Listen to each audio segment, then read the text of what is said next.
Nombre, chapitre 9. L'Éternel parla à Moïse dans le désert de Sinaï, le premier mois de la seconde année après leur sortie du pays d'Égypte. Il dit, que les enfants d'Israël célèbrent la Pâque au temps fixé.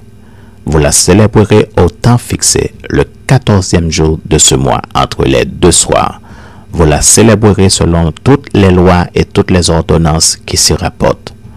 Moïse parla aux enfants d'Israël afin qu'ils célébrassent la Pâque.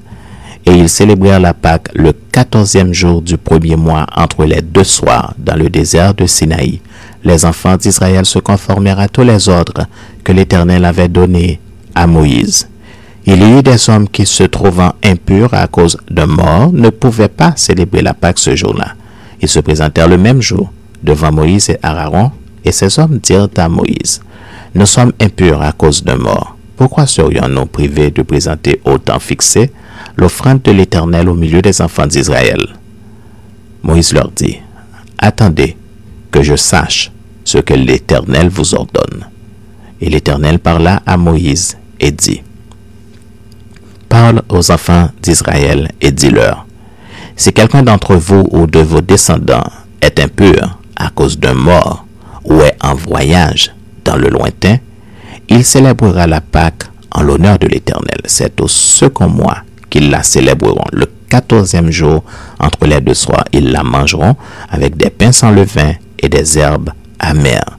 Ils n'en laisseront rien jusqu'au matin et ils n'en briseront aucun os. Ils la célébreront selon toutes les ordonnances de la Pâque.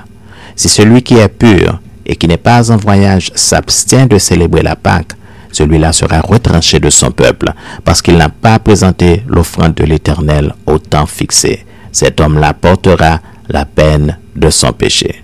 Si un étranger en séjour chez vous célèbre la Pâque de l'Éternel, il se conformera aux lois et aux ordonnances de la Pâque. Il y aura une même loi parmi vous, pour l'étranger comme pour l'indigène.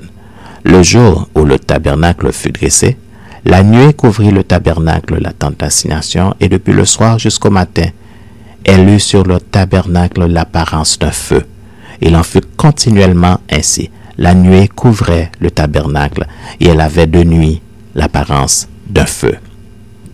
Quand la nuée s'élevait au-dessus de la tente, les enfants d'Israël partaient, et les enfants d'Israël campaient dans le lieu où s'arrêtait la nuée. Les enfants d'Israël partaient selon l'ordre de l'Éternel, et ils campaient sur l'ordre de l'Éternel. Ils campaient aussi longtemps que la nuée restait sur le tabernacle. Quand la nuée restait longtemps sur le tabernacle, les enfants d'Israël obéissaient au commandement de l'Éternel et ne partaient point. Quand la nuée restait peu de jours sur le tabernacle, ils campaient sur l'ordre de l'Éternel et ils partaient sur l'ordre de l'Éternel. Si la nuée s'arrêtait du soir au matin et s'élevait le matin, ils partaient. Si la nuée s'élevait après un jour et une nuit, ils partaient. Si la nuée s'arrêtait sur le tabernacle 2 jours, ou un mois, ou une année, les enfants d'Israël restaient campés et ne partaient point. Et quand elle s'élevait, ils partaient. Ils campaient sur l'ordre de l'Éternel et ils partaient sur l'ordre de l'Éternel. Ils obéissaient au commandement de l'Éternel sur l'ordre de l'Éternel par Moïse.